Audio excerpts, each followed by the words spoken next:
What is going on, everybody? It's Switch Whisperer here, and we're bringing another soldering video for you guys. Whoops. Look at me bumping into things. So today we have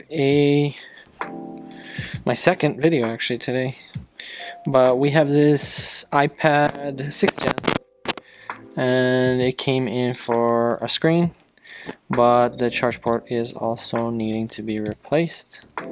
So we're gonna do that guy and show you how easy it is. This was one of my first repairs. I think I actually did first soldering repair at a shop that I had done.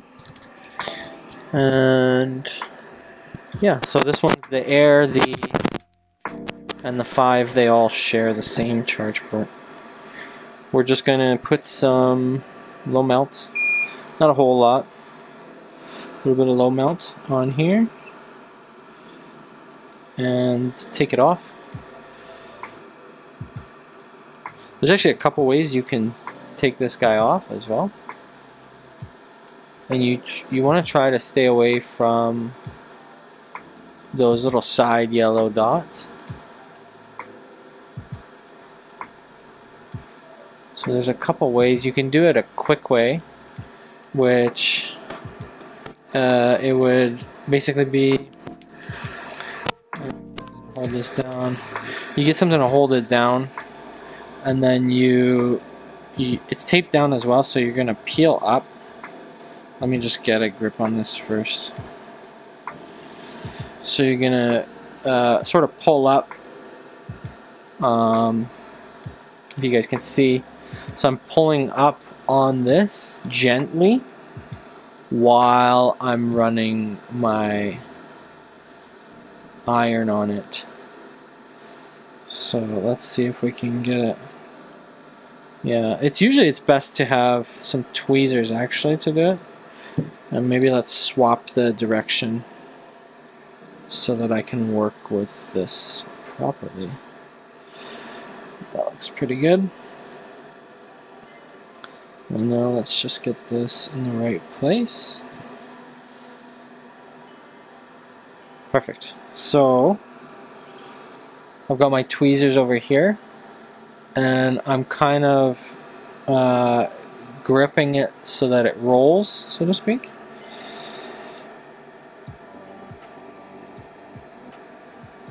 This is not a very good grip though. It's better almost to just do it with your hand and just pull up on it. See how it's lifting, but it's only lifting the ones it's allowing. So usually go like this, side to side, and just pull up, let it pull up basically itself, because we don't want to pull any of these pads off. So that looks pretty good. Looks like all the pads remained. And this is what I mean by these side ones. You want to watch out for that guy and that guy there. Do your best to not get any of the solder on them. Otherwise it makes it very difficult to see them through the little windows that you're given to line up the charge port. Actually, I want to clean this off first from this adhesive, because I don't want to mix all that up. So I'm just going to try to wet this adhesive enough so that it starts just coming off. Let's get some tweezers.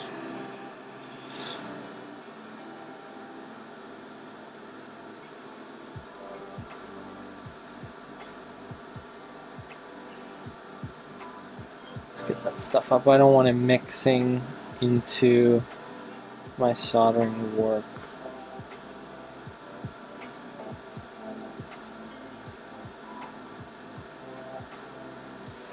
Okay. There we go. Clean those off. And we're ready to take off. Let's wick some of this low melt we put on there.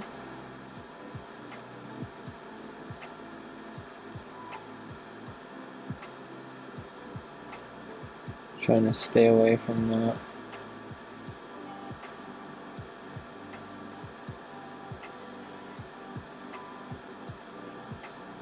Wow, what a mess it looks like it's making.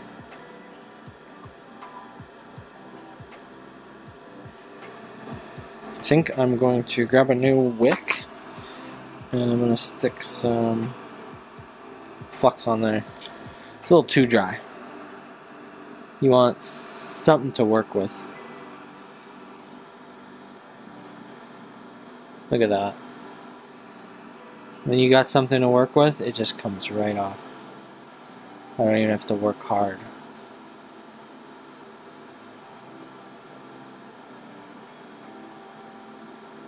Don't even have to work hard. Nice. Looks really good now. So let's quick clean so we don't end up with burnt flux.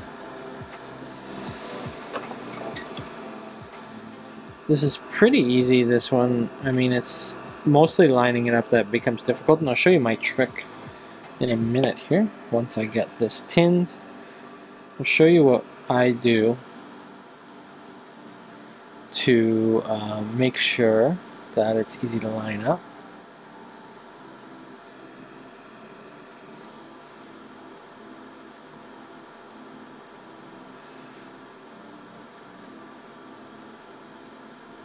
Just wanted to make sure I got enough on that last one there. And this is where you get a little blind going this way. Try not to overextend. There, looks really nice now. Quick clean. Looks very uniform. Okay, and now what I do to make this easier for myself, make sure it's really dry of the alcohol. And then I'm going to take, we're going to just take some Kapton tape, Kapton tape actually, but just our heat resistant tape, and I'm going to line this guy up using the tape to secure it in place where my windows are at. So that looks about right. That's how we grabbed it off. Yep, it wouldn't orient any other way.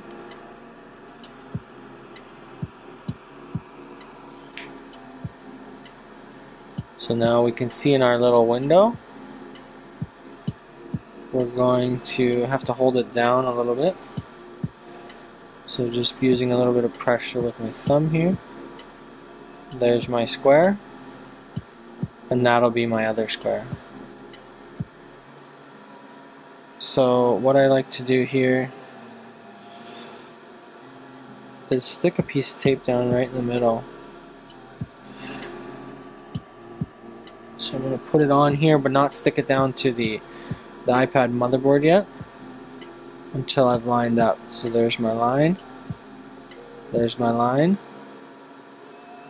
Hold it there and push down there. So now we have it lined up at that spot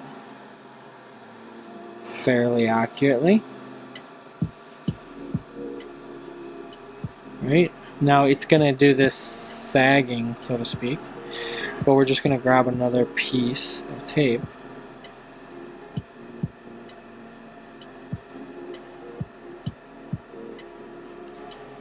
We're going to put another piece on there. And I'm going to get something underneath my port to hold it up in place, so to speak. What can I use for this? So many things around me and not always the perfect thing. Let's try this toothbrush. There, that looks about right. So then I'm going to grab my second piece of tape and put that down lower here. Now you only need to do this for like a limited time, because you can now, you know, hold it down with your tweezers as well. And we're just going to tack on these few on the one side here. If we tack on that many, it's going to be in line and it won't move anymore after that. So let's get this guy real nice and close. And we can grab some and just put it down there.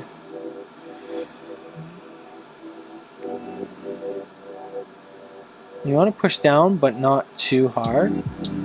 Oops, a little hard there. Just to make sure you're getting them set down. Okay, so that's pretty good for now. And then we're going to do the other side real quick. And once we're done, we'll finish the middle. And that'll be all. Then we'll just do a quick test before I put it all back together. But again, we have to do the screen and stuff on this one as well. So just wanted to show you guys real quick what it looked like and sort of show you my trick involving using the tape as well as doing the tacking on the sides. So now that's good. We can remove our tapes.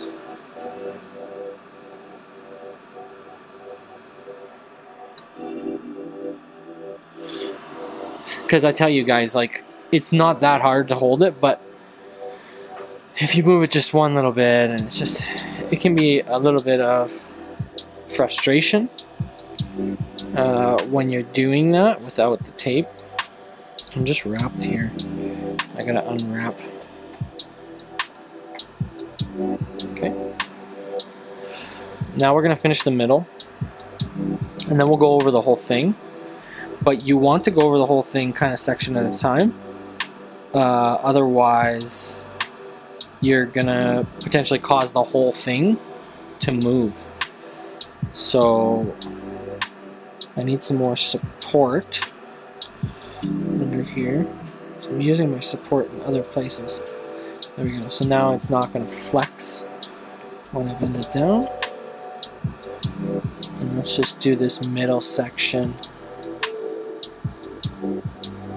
Good. Okay, now I'm going to kind of go from one end to the other, and I'm just going to push down. Just push with the solder. Push down. Push down. And don't need to hold down. Just push down.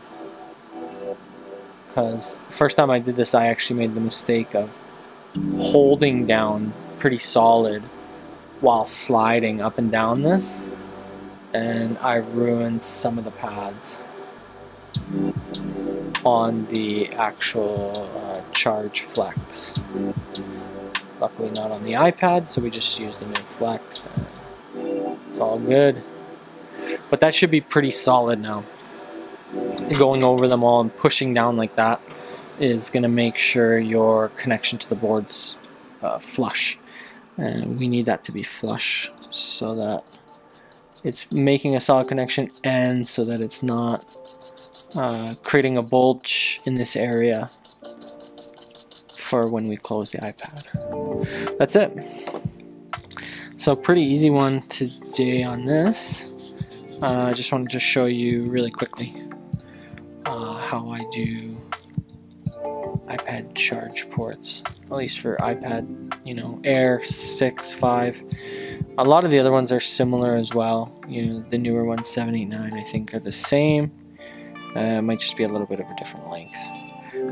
But yeah, we can see here, it's flush, so to speak.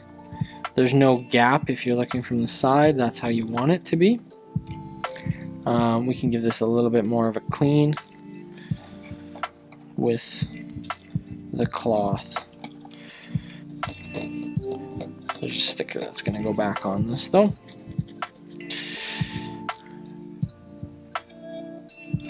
So yeah, how I check it real quick, actually, just to let you guys know as well, is I'll just plug it in like this, and you should see it flicker to about 0.1 to 0.18, you know, 0.2 maybe amps. It'll flicker around like that because it's a battery. It's basically boot looping. But as long as I see an amperage of about 0.1 or more, then I'm happy and I know the job's more than likely good. So that's all we do for that one, and we'll catch you guys in the next video. Thanks so much for tuning in. Switch Whisperer out.